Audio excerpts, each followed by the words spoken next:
the more that we can provide avenues and opportunities for folks to be heard. Number one, that just kind of lets the air out of the balloon a little bit, right? It gets it from a raging fire to kind of a slow burn, Yeah, yeah. kind of type thing. But once everybody has been heard, then we can devise a plan for actionable steps to take to meet some of the needs that they raise. Welcome to Oxygen for Educators, part of the Ripple Maker Project. I'm one of your hosts, Michelle Kinder, and you'll meet Chris Kent Phelps in just a bit.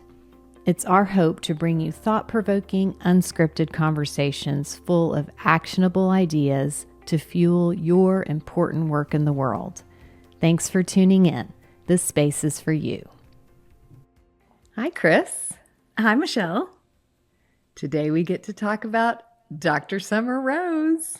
Oh, yes, we do. And I'm so excited. Well, because we're both fans, of her podcast interview, but just of her generally. We love her. So it's fun to share this conversation with the world. Well, as I was just prepping her bio, and I'll read some, important pieces, but just an observation, I thought, okay, I've met her one time in person, one time on screen, and I've watched your interview with her. And if she asked me to run into a burning building, I would say yes without even thinking of it. And she did all that in 1 week with me. And I might have said yes just after being in her presence for 5 minutes, which I want to talk about later. But yes, Dr. Summer Rose is, she's at the top of my list as human beings. Oh, and I know she, based on a text she sent me, feels the same way about you. So it's a love connection, folks. It is. Let me share a little bit about her bio. So, Dr. Summer Rose is a licensed psychologist in the state of Texas.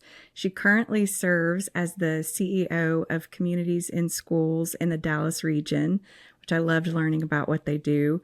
But prior to being named CEO, she was the first chief clinical officer, and she built out the clinical program, expanding mental health services for CIS across over 10 school districts. So she has a very wide footprint in her space. She also is an expert voice on a long list of radio and television stations. She's an executive coach and co-author of the Amazon #1 best-selling book, I Said What I Said. Love that name. She's proudly married to a career educator, which she talks about often. And she is just a powerful, powerful speaker, which I got to experience last week. Okay, before we hear the interview, everybody needs to go buy I Said What I Said. It's like an anthology of, I can't remember the number of leaders who spoke into this book, but they were leaders, Black women who did a leadership cohort. And at the end of the cohort, they each contributed a chapter. And it is chef's kiss. I hung on every word of the book. And Summer's chapter is no exception. It's a really, really good read. And it's especially a good read for white women to really open our eyes to what it's like to lead in nonprofit spaces as a Black woman. So I hope people will grab that book up and enjoy it as much as I did. Oh, I can't wait. Thank you for that context. Yes, let's hear the conversation with the wonderful Dr. Summer Rose. Let's do it. Hello, Summer Rose. Hey, Michelle Kinder. I'm so happy. How can this be work to get to spend time talking to you? This has definitely been the thing that I've looked forward to the most on today. Yes, I'm so happy. I feel like you're legendary for your hugs, but even though we're virtual, your presence, this sounds so cheesy, but I legitimately mean it. Your presence is a hug. Getting to talk deeply with you is a hug. Thank you. You should know you are now famous, because now that I'm on this kind of speaking tour and I get tapped to do a lot of things, in my intro, I tell people my former executive director told me my PhD was a professional hugging degree. Thing I say in almost every presentation that I do. So I I take love it, that. Michelle. I love it so much. That's great. Well, let's start by having you tell your story and just paint the picture for folks about why you care so much about educators and well-being. Absolutely. So, I mean, let's go all the way back. When I was 7, no, I'm just kidding. You can. I mean, the long and short of the story is when I did tell my parents at the age of 7 that I wanted to be a baby doctor, and they heard pediatrician. And so that put me on the path of all the math and science rigorous programs that they could find. Math and science also happened to come naturally to me. So I just kind of went along to get along because I could do it. It wasn't until I had graduated high school. I went to the High School for Health Professions in Houston. And I was one of 10, the only Black female that year that had gotten this very prestigious scholarship for 4 years of undergrad and 4 years of medical school. What? And I know it was a big deal back in the day, and That's a big deal now. That's amazing. Thank you. They were super excited. Me, not so much. Right as I got into this third year, I want to say I was in a genetics class, a lab, and we were cloning Drosophila, which is the technical name, the scientific name for fruit flies. And I was like, "Is this life? This is not the baby doctor I meant." It's not quite what I had in mind. And my scholarship was for natural science and mathematics, but I very quickly fell in love with the social sciences and was told that that was not covered by my scholarship. So I did complete my scholarship with a major in biology, minor in chemistry, but post-college decided to go to grad school instead of the medical school. And it was an abnormal psych class that had me fall in love with kind of understanding the human condition and the things that deviate from what we kind of determine to be normal.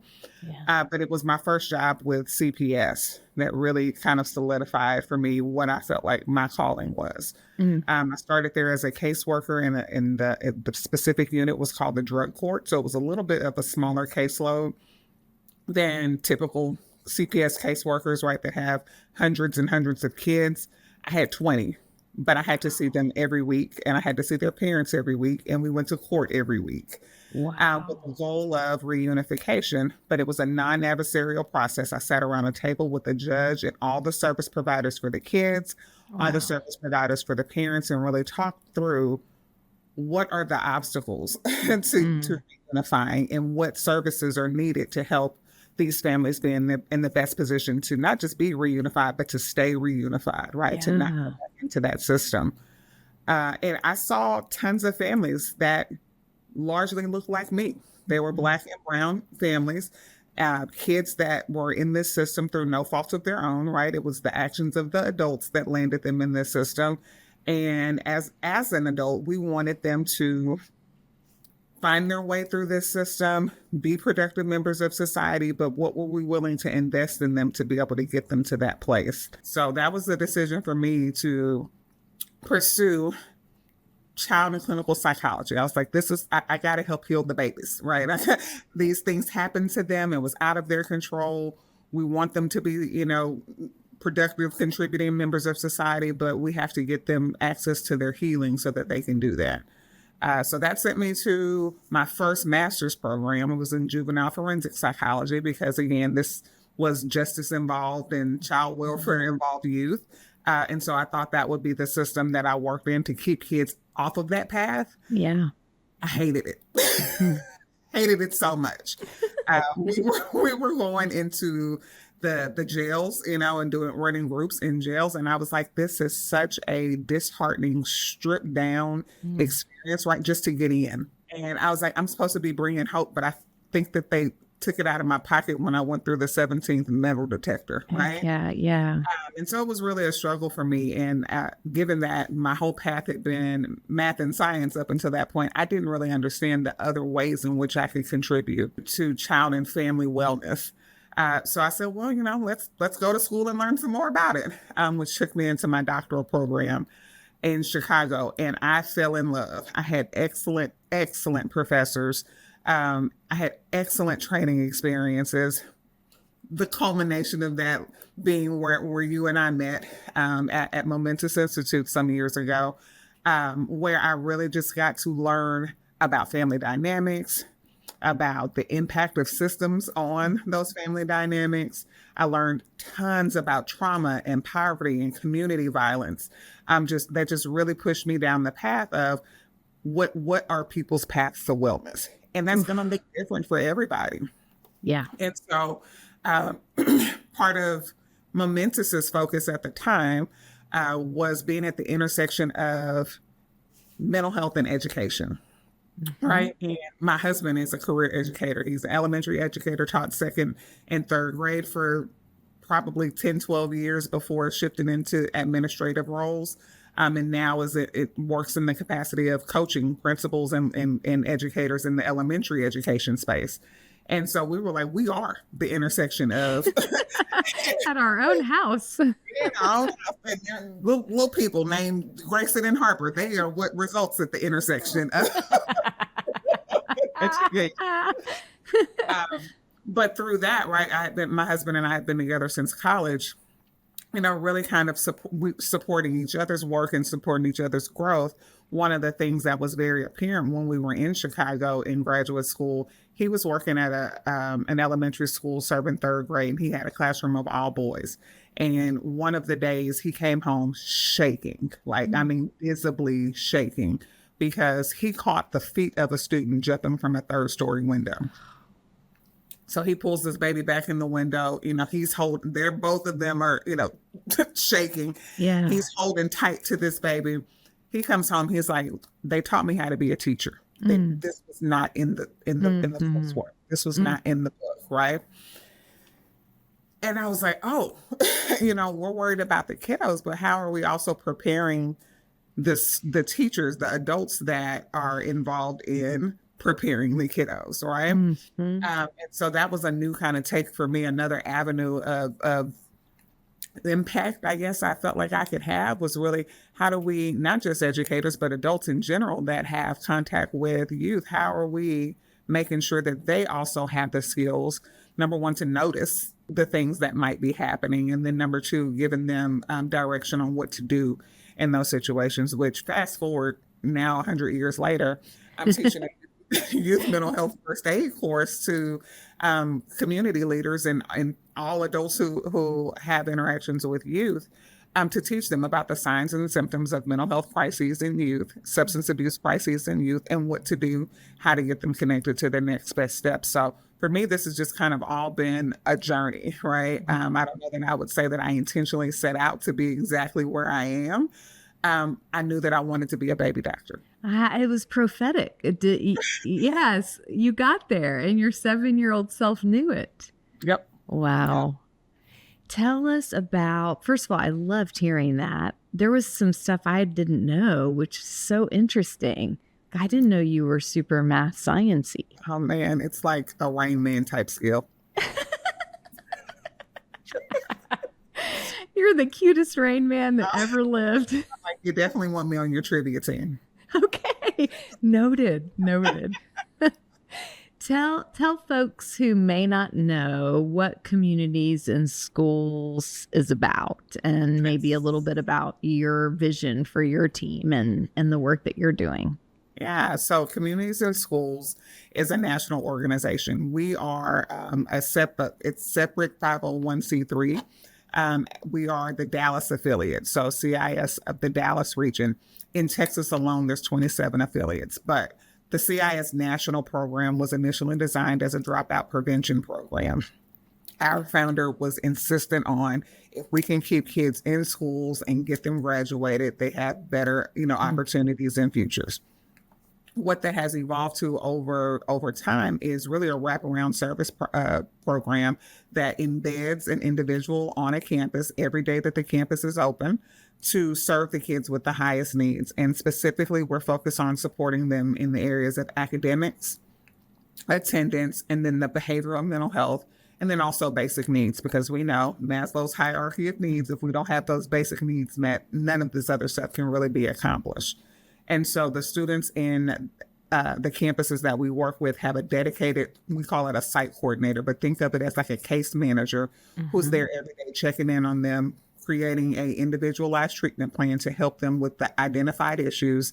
And some of that could be mental health struggles. And so I first joined the team 3 years ago as their first chief clinical officer to expand the mental health services as we were going back into schools post-COVID, right? We saw a number of challenges. That's when we started hearing so much about the youth mental health crisis. And the CEO at the time was like, we have to be responsive to that. So I entered the chat. I created the team as it stands now. And so they are a small but mighty, group of 6 licensed clinicians that travel between the districts that we serve to the schools to provide solution-focused brief therapy on campus so that parents aren't taken off from work. Kids don't have to miss as much school, right, as it would be if we've got to take them out, take them to an appointment, then check them back into school. And it's free to the student, right? It's free to the family. This is a contract that we work through the district to provide these services to the schools. So that's what we do over at CIS. My vision for CIS right now under our current strategic plan, we have a focus on expanding our mental health services. Okay. We have a focus on family engagement, right? Because students don't exist in a vacuum. Also, none of us have been students in 2025. This looks very different, right? Yes. And so what is our responsibility to help bring our parents along with that so that they are supporting the students? And then we also have a focus right now on post-secondary success. And so I think typically that has been thought about as college readiness, right? College doesn't have to be the way for everybody. Right. Our intent is to make sure that all families know about all of their options, right? And that they pick the one that fits the most for them. We don't want them to not go to college because they don't see college as an option, right? We don't want them to not go to college for fear of debt. So we have tons of partners, financial partners that provide financial literacy to our juniors and seniors and their families around this. This is how you navigate that system. Hopefully being able to come out of it with this least amount of debt, the little amount of debt as possible. And so, but we're talking about, all branches of the military. We're looking at vocational and trade schools. All of our graduating seniors are graduating with a post-secondary success plan that is specific to them because they have been exposed to all of the options. Yes. So that's our vision right now. We want to make sure that we are contributing to the workforce development across DFW. And how do we do that? With our students. It's like, find the path that's right for you, but let's not obscure the options for whatever reasons they might have been obscured to you. Correct. It's like if you see it, you can be it. Right? I think that the whole idea of, I talk about this often with my husband. When we were growing up, you could be a teacher, a doctor, a lawyer, a police officer, a fireman. Right? My favorite Disney movie of all time is The Little Mermaid. Somebody wrote that soundtrack. Somebody drew that cartoon. As a 7-year-old, right, that wanted to be a baby doctor, I didn't even know that was a job that someone could have. Right. I think about my time at Momentous. One of the speakers for their annual conference was this guy who wrote this book called The Rubber Red Ball, and I happened to be his hand. Yeah. And so just in talking and getting to know him, he's like, "Oh yeah, I'm just the inspiration guy for Nike." I'm sorry, what? Yeah. That's a job? He was so joyful. I remember him. So cool. Yes. Coolest guy, right? He only wore Chucks. He stands out in my mind because he only wore Chuck Taylors, but worked for Nike.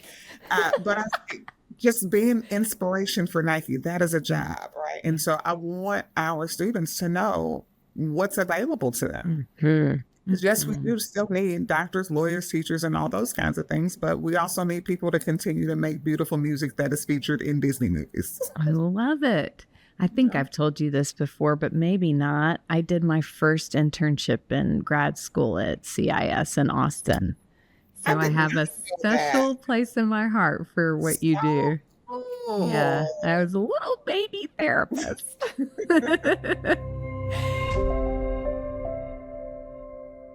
Hi, Hi, I'm Katie Worden, producer of Oxygen for Educators. I want to spotlight our sponsor, TackyBox. TackyBox is an elementary school program that pairs innovative content with a tactile tool in daily practice to teach children to self-monitor their own words and actions and their responses to others. It's a proven tool that reduces behavior incidents by 66%. Through daily self-reflection, students build self-awareness, self-regulation, and meaningful connections. TackyBox is a light lift for teachers with a big impact on student well-being. Go to tackybox.com to learn more and become a TackyBox district. Okay, so next question. You have a lens from all the things you've done on what's happening in schools, and I'm curious what you see and know, either personally or because of your team, that the general population has skewed the narrative, either negative or positive. Wow. I don't know. I'm not aware of what the narrative is to say if it's positive or negative, but what I can say is everything is on fire all the time. The kids are not okay. The adults are not okay. We have just an interesting mix of things happening, I think, right now where educators are extremely worn out. Like if burnout is a thing, they are past that. And I think it is because, going back to something I'd said earlier about, what my husband experienced when, he caught the kid by his feet is they were not equipped or prepared to be IT, be physicians, be mom and dad. They're supposed to teach reading, writing, arithmetic. And we have so many other things that now we have placed on their plate with an expectation that they can just figure it out. And so understandably, they're struggling. Yeah, it's a setup. And then, on the student side of things, I mentioned before, none of us have been students in 2025 to really know what that experience is like, right? I didn't have, age myself, the tactic and the... The tactic. my daughter would die if she heard me say that. We didn't have TikTok and all this information and all of the social aspects of life that just only now exist through a screen. That wasn't the way that we were raised. And so I think a lot of parents were raised in that type of time. And so the way that they parent is through that lens. Right. And I think that this takes a different approach, given that they are dealing with different types of issues. And so the kids are struggling, right? Because they understand, they feel like y'all don't get it. Y'all just don't understand. And I mean, as evidence of that, we had, which I thought was so cool, our family engagement specialist did an event, Coffee with the Principal, trying to engage just the parent community at one of our schools. And so, we're doing surveys. We're kind of trying to figure out what is it that, is needed as information to be discussed during this. And the parents wanted to know how to use emojis. Oh my God, I need to go to that class. They're like, our kids speak a different language. We're trying to do the monitoring of the screen time and checking the apps and do all the things, but like they're speaking in hieroglyphics, and so now we're explaining what the eggplant is used. Oh, that's fun times. Fun times. But I think it demonstrates just, the shift in the way that we communicate, the way that we socialize that parents aren't used to. They have a desire to connect to their children and to be there and to be a source of support, but you got to do it in the way that matches the kid. Yeah. It takes an adjusted approach that they don't have a lot of direction or support in how to do that. And so we see ourselves as a conduit for that, to help bring them into their kids' world. That's so nice. Tell me, in the face of everything being on fire and the reality of the current state of affairs, where do you put your energy? Like, what are the levers that you think are most powerful or have the most potential to give people a little bit of, I don't even know how to characterize it, like relief, traction? It's going to be such a therapist thing for me to say, right? As a psychologist, people want to be heard. on all sides. Mm-hmm. And I think that the more that we can provide avenues and opportunities for folks to be heard, Mm-hmm. number one, that just kind of lets the air out of the balloon a little bit, right? It gets it from a raging fire to kind of a slow burn, Yeah. Yeah. kind of type thing. But once everybody has been heard, then we can devise a plan for actionable steps to take to meet some of the needs that they raise. But I think administrators don't feel heard by teachers. Teachers don't feel heard by administrators. Students don't feel heard by any of the adults, inside the school and outside the school. Everybody just wants to be heard. And, being heard isn't the end all be all, but it is a beginning. It's a place to start. It changes the conversation because it takes people out of that survival state so they can hear each other. They can be curious and innovate and think together. If we're all in a survival state, that's all we're preoccupied with. And it's that if someone's going to go down, it's not going to be me energy. And that's really hard to find common ground with. Yeah, and we talk about here the chief clinical officer who backfilled my position. You happen to also know Stephanie McGarry, who talks a lot about we need to meet the nervous system. Yeah.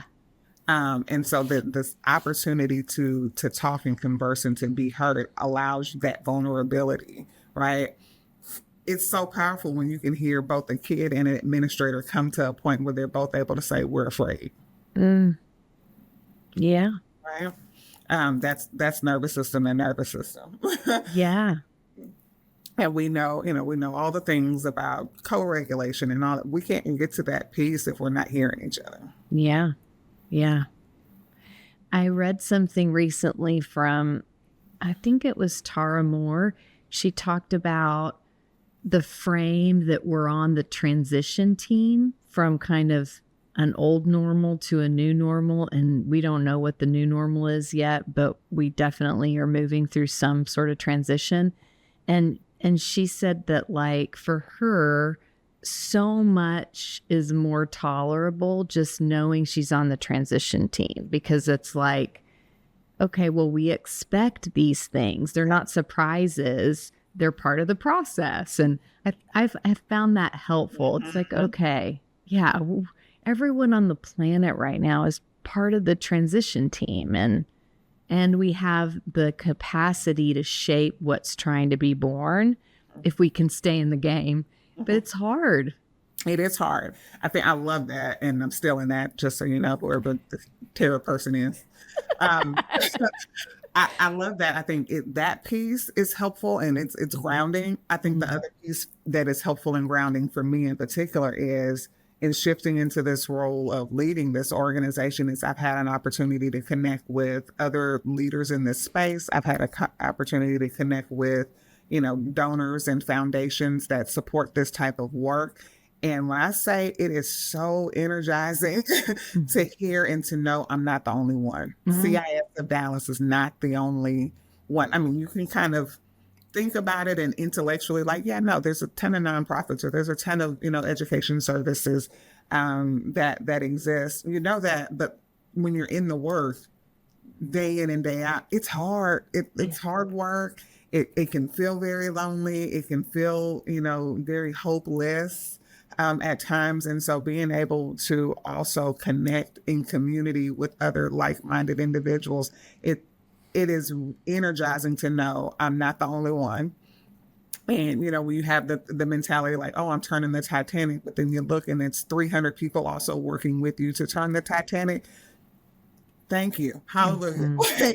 we might make an impact, So I love that. The community piece, that's such a thread in our visits with people on this podcast. It feels like it's gone from that would be nice to this is my lifeboat for so many people. Is that kind of what you're saying? Yes. Yes, I have a lifeboat that has been, and it's also interesting too, because if I think about the people who I would say are in the lifeboat, they aren't people that 6 months ago I would have said would be there. But it has been, this community of, EDs and CEOs and other C-suite individuals that are like, yeah, no, we get it. Come on, we saved you a seat. Right. We're in it with you.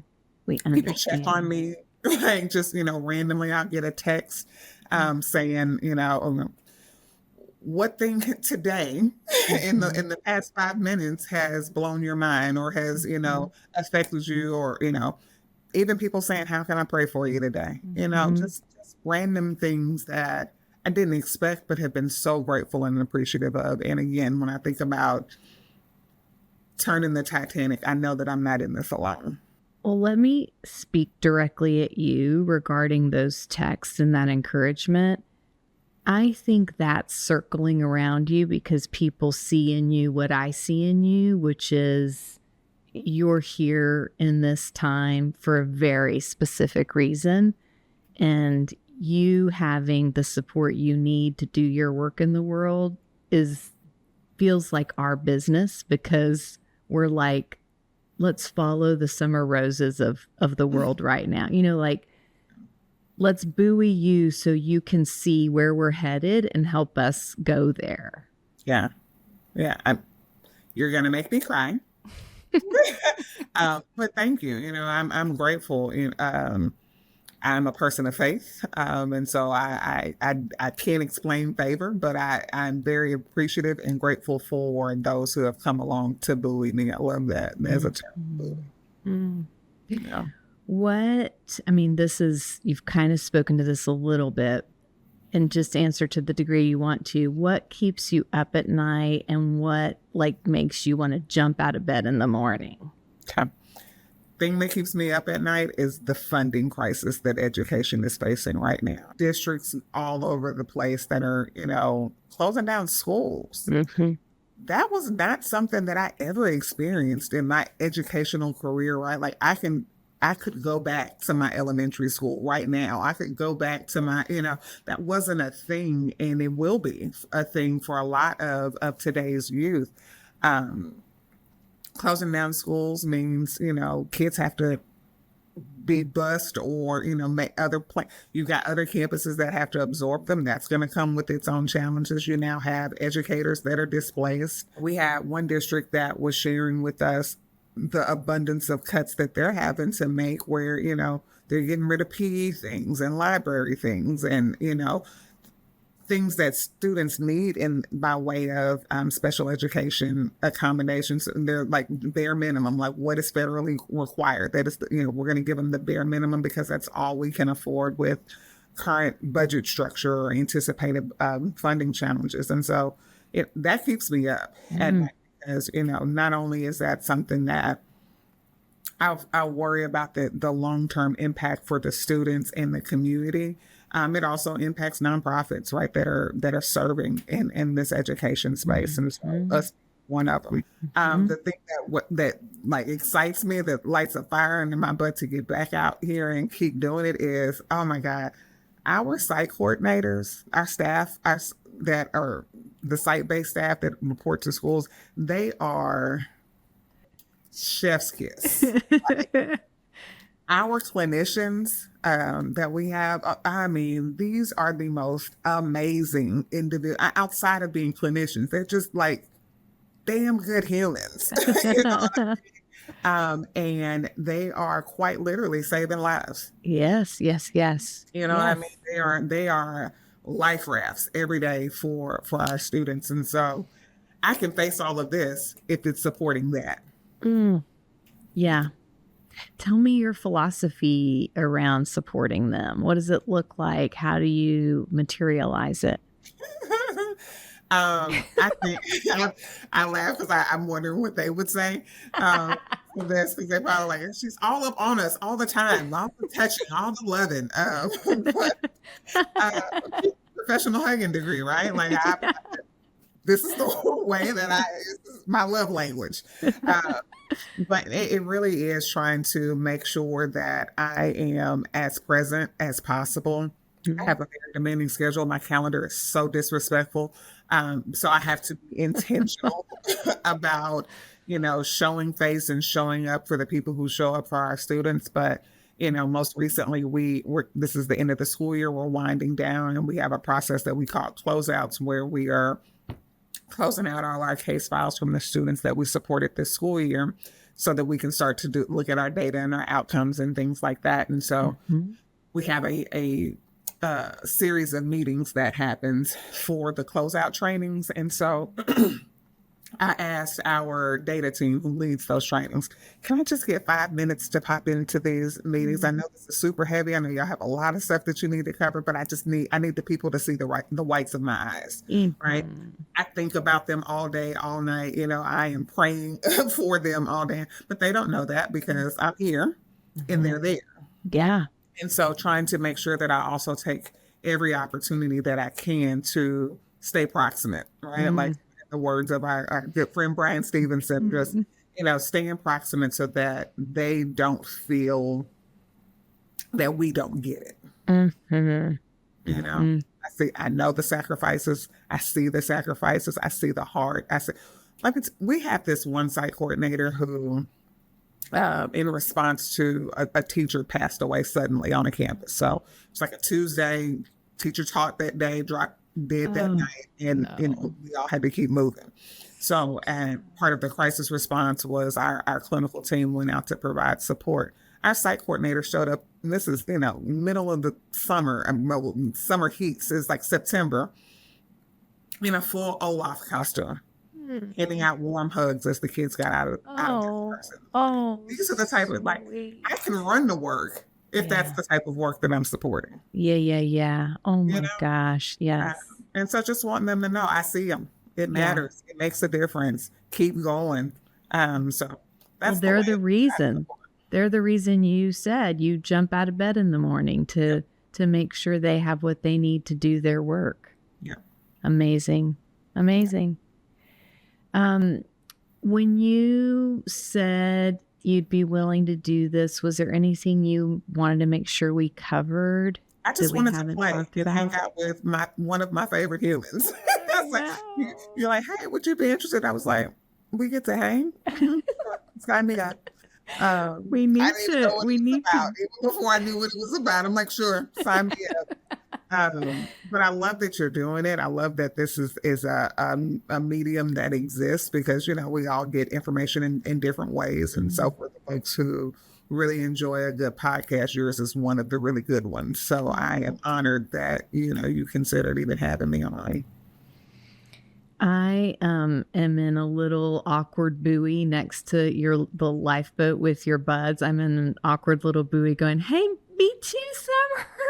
I'm here too. What do you need? You just know that that's a perpetual question on my heart and mind. And I'm always a text away, and just keep doing what you're doing. Keep casting vision for where we're heading, because I really do think you're one of the people who's going to help us, be the transition team. Yeah. Thank you. Pray for me. Yeah, always. Thank you, Summer. Absolutely. Bye. Bye. Welcome back, Chris. Thank you. Loved the interview. Let's hear your thoughts. What jumped out at you? Well, I had a lot of places I wanted to start, but I think we should start at the beginning with how fascinating it was that she told her parents at age 7 she wanted to be a baby doctor. And what really jumped out at me was how self-aware she is, that every time she got in the wrong, following that path, she had the courage when she realized she was not in the place that she wanted to be, to speak up and move and try something different.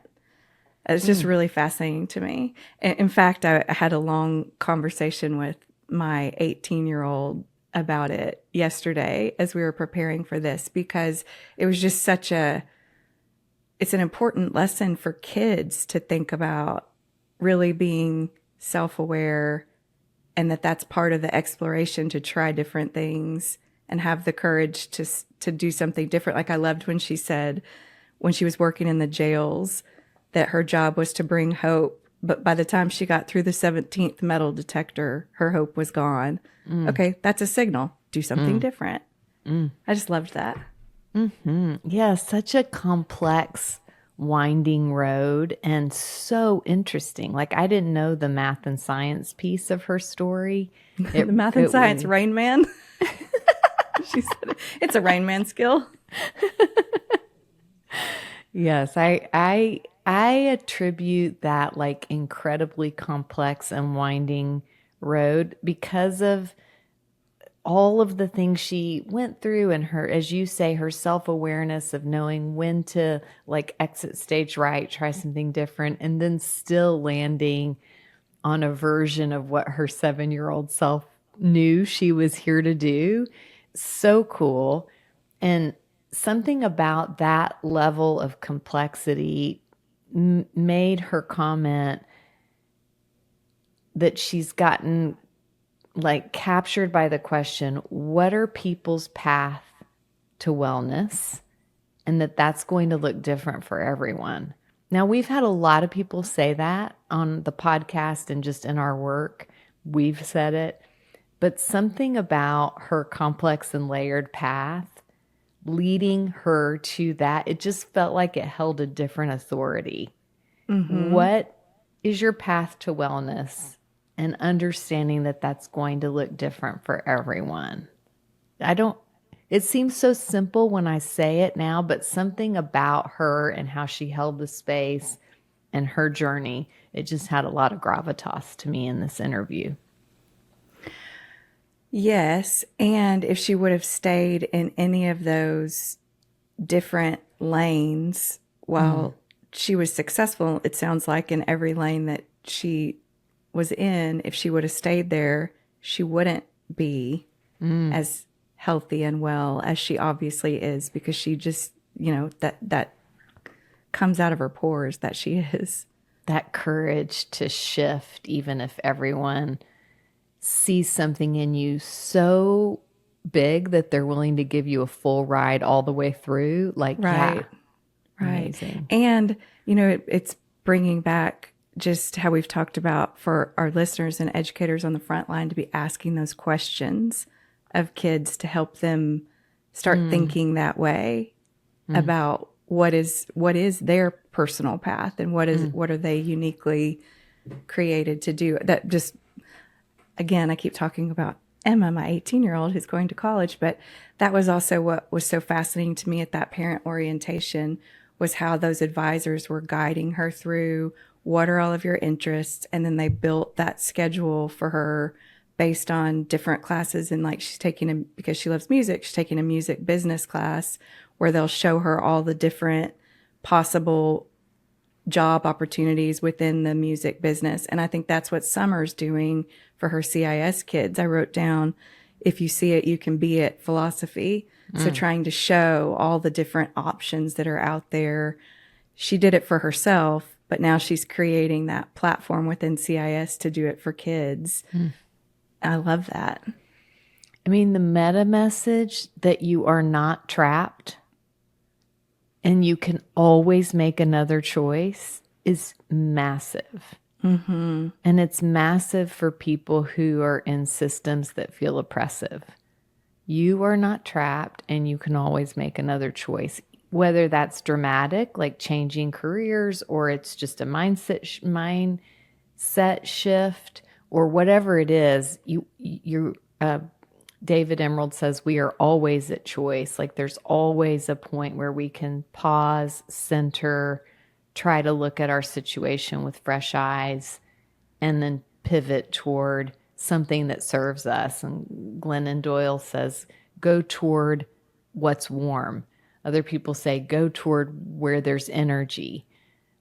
But feeling like trapped is part of that hopeless, helpless, shut down nervous system state. Love that. Okay, what's on your list?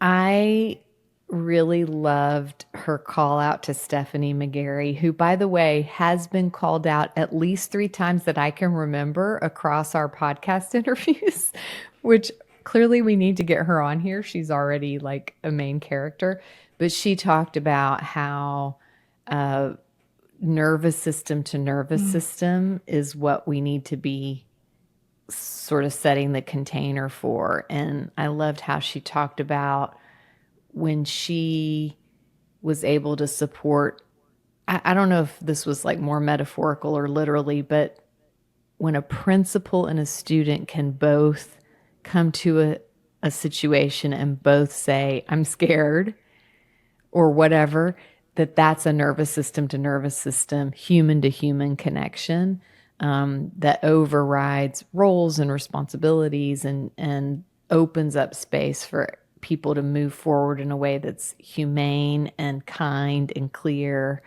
Do you remember what she said about that? I didn't write it down, but I remember it made an impact on me. It was something about that. I made the note for me personally, just how she described it. Like I could really visualize that. And it was an administrator and a student coming to a point where they say together, we're afraid. Those were the Hello. words that Yes, she you used. wrote it down. Thank you. Yes, yes, yes, yes. But how, but the question is, how do you get to that point? Yes. Well, Because that was hard for me to imagine administrator to student doing that.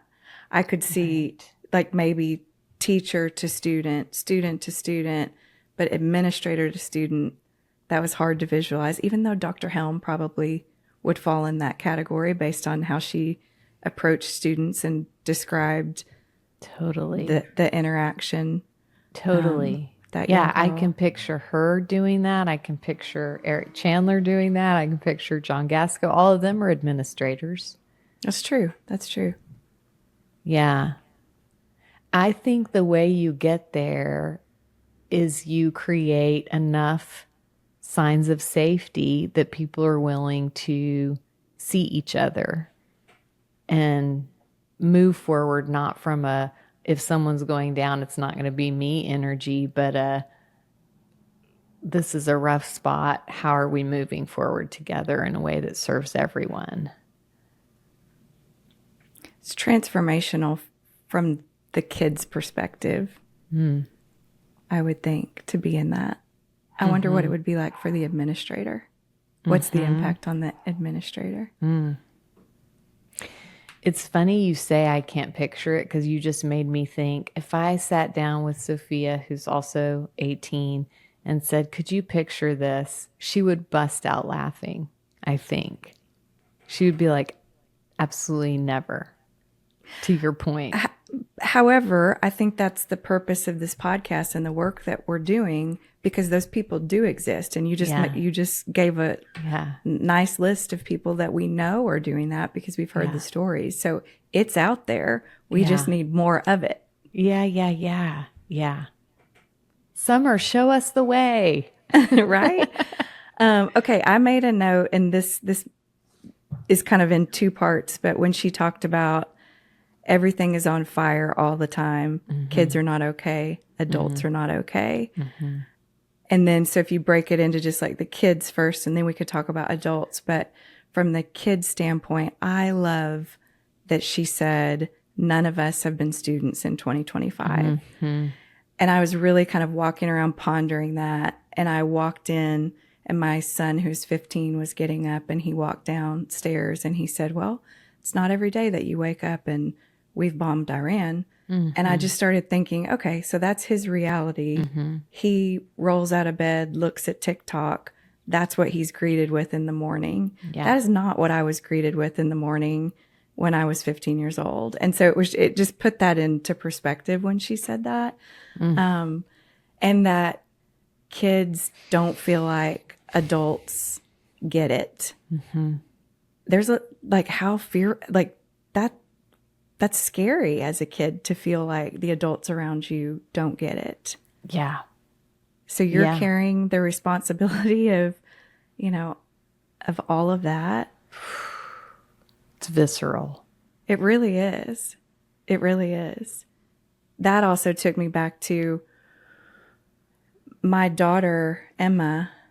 How old would she have been before COVID was announced? She is the one who was predicting what was happening with COVID in our household. Like before, she was watching everything as it was happening in China. And she's telling us the responsibility to be that person at that age.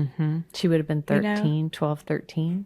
Yeah. So it's just that I feel like those examples paint the picture of what Summer was saying, that we don't know what it's like to be a kid in 2025. And I walked around with a lot more awareness, even just interacting with my own kids, thinking about that because she put it into those words. You've left me speechless. Okay. So then moving on to adults and that story of her husband catching the kid jumping out the window. Like, there's the story that paints that picture. Of course, they're not okay. They weren't prepared to do that. And then I wanted to add, she didn't talk about this in the podcast, but as we mentioned in the intro, we had the benefit of hearing her on the stage at the Texas Center for Student Support's conference in Dallas last week. And she did a presentation on the adults' well-being. And I loved how she talked about when you get to that state, there are 7 ways to complete the stress cycle. And the quote she had on screen from the book, Burnout, The Secret to Unlocking the Stress Cycle, was the stress itself will kill you faster than the stressor will unless you do something to complete the stress response cycle. And those 7 things were mindful breathing, movement, creative expression, crying, laughter, physical affection, and she specifically said a 20-second hug or a 6-second kiss, or positive social connection. But I think that's just helpful to have that list and to think about it in the context of completing the stress cycle. Because otherwise you're walking around, and I know firsthand, you're walking around, activated. And so I hope that's helpful to our listeners, and I hope it's okay that I shared that from that presentation. I love that you shared that. Any chance you would share your crying story? Oh, sure. So thanks for putting me on the spot. You betcha. But one of the things that Summer asked in that presentation to 600 plus people was pick one thing that you're going to do for the next 3 weeks until it becomes a habit. And I was sitting next to you at the table, and I leaned over and looked at the list and mentioned to you, crying. Well, I don't cry. Like, I don't cry. It's just not something I do. I think of myself as tough, and so I don't cry. So I cried that night. And I think it was something simple. I was on the phone with, I think, my mom, and my feelings got hurt. And I felt myself shove those feelings away to move on, because I knew it was just something small. It wasn't intentional, but then I went, no, I got to complete that stress cycle. So I went into my room and shut the door and bawled like a baby. And I sure felt better afterwards. Yeah. Yeah. I mean, releasing it versus shoving it down.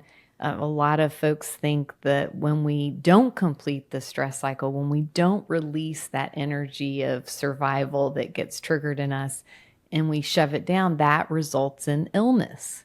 And all sorts of things coming out sideways. I love that story. And I loved Summer's presentation. Just for listeners, even her title was epic. Her title was Protecting Your Peace While Serving Your Purpose. So good. So good. And her presence. Her presence. She was just funny. She was amazing. And she made the comment that she wants to be the Black Brene Brown. And I was like, you're way past that. She was so good. She was so good. She was Take your crown. Take your crown. Do it. So good. I have something I wanted to read about Tara Moore's transition team concept, if that's okay. It's a little bit long, but it's been so helpful to me that I feel like it's worth sharing in case it's useful to other people. This is not her whole writing, but it's just a chunk of it. But if you want to read the whole thing, if you literally Google Tara, TARAMOHR, transition team, the writing she wrote about that'll come up. I can also recommend her book, Playing Big. It's a phenomenal book. I've used it with so many leaders, and without exception, people like it. And it's great for lots of reasons. She does incredibly elegant work around the inner critic and inner mentor and how those two kind of dance. So I hope people will check out her work. Before you read it, will you just note, I had on my list, I wanted to ask you, I could tell you were very moved by the transition team discussion. And I was going to ask you to elaborate more, just your thoughts on that. So after you read it, if you would just kind of talk about why that moved you so much, I would love to know. For sure. I'll try. I don't remember, but I will try. I'll tell you, I can speak to why this concept moves me. Okay, perfect. It's probably the same thing. So this is part of her writing. So she says, Tarmore, what if you'd been told, yes, your job is to manage the marketing team, but also to be a key player on the transition team as the company moves from the old way to the new way? If you knew that, you'd do everything differently. You'd communicate and coordinate with other people on the transition team. You'd look for opportunities for everyone to taste the new way. You'd look for opportunities for people to feel how the old way was limiting them. You'd expect resistance from those invested in the old way, and you'd accept it as part of the process. On an emotional level, your experience of the two jobs would be very different. In the first scenario, you'd probably be exasperated by the push-pull between the old way and the new way. You might experience it as a kind of whiplash. But if you knew you were on the transition team, you'd see that push-pull between old and new ways as an evolutionary stage of a process that was leading somewhere. You'd breathe, you'd smile, and you'd keep going. Of course, a major cultural transformation is different than an organizational change. The transition we are really speaking about will be less organized than an organizational change would be. It will be more distributed, more bottoms up, and made up of 1,000 strategies, not a centrally developed one. But the metaphor of a transition team inside an organization can help us imagine our work and our roles in this more oceanic transition. And that's probably what makes me emotional about it, because I think everyone on the planet right now is part of the transition team. And I like the idea that if we frame it that way, our tolerance for the hard goes up, and our courage for sort of continuing to push forward toward what's trying to be born instead of getting swallowed up by what's getting all the destruction and pain and harm that's being done right now, like that keeps my heart and soul in the game, thinking of it that way. What would your message to our listeners be as a takeaway around that? I don't even know. I mean, I think the message I internalize is that frame pulls us up to like the 30,000 foot, and it makes me feel like less defeated, less helpless, less hopeless. It makes me pull into a mobilized nervous system state, and maybe even a safe and connected one, maybe at least vacillating between the two, instead of that immobilized, helpless, hopeless, nothing we can do. It brings us back to kind of like, what's it like to be a kid in 2025? I don't want them to say, you all just curled up in a helpless, hopeless state and you handed us this world, So any frame that can keep my nervous system mobilized and safe and connected, I'm here for. And this does, this notion of there's a bigger thing happening here. There's something trying to be born. And can we participate in casting vision for what that might be?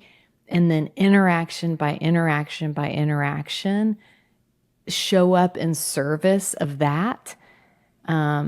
that feels worth it to me. That feels like a way to be that counterforce, even though I'm just one person, you know?